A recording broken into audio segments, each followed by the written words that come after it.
काहीच लागतच नाही. बोल ना. हां ते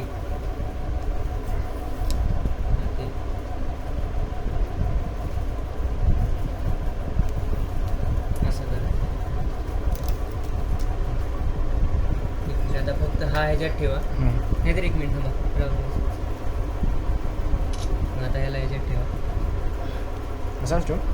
हे व्हाईट कागद काढा. Open box delivery.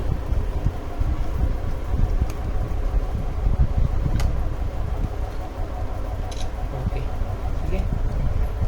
ह्याचा रिसीट केलाय ना पूर्ण मोबाईल तुम्ही? काय हा, प्रॉब्लेम reset. नाही, सगळं रिसेट आहे. बॅकपॅन मॅन्युफॅक्चरिंग डेट दाखव. त्या बॉक्सवर आहे, त्या बॉक्सवर. सेम आहे सप्टेंबर. 120. चालेल. ॲक्सेसरीमध्ये तर स्टिकर आणि हे चालेल ना, केबल. ऑन तर कर.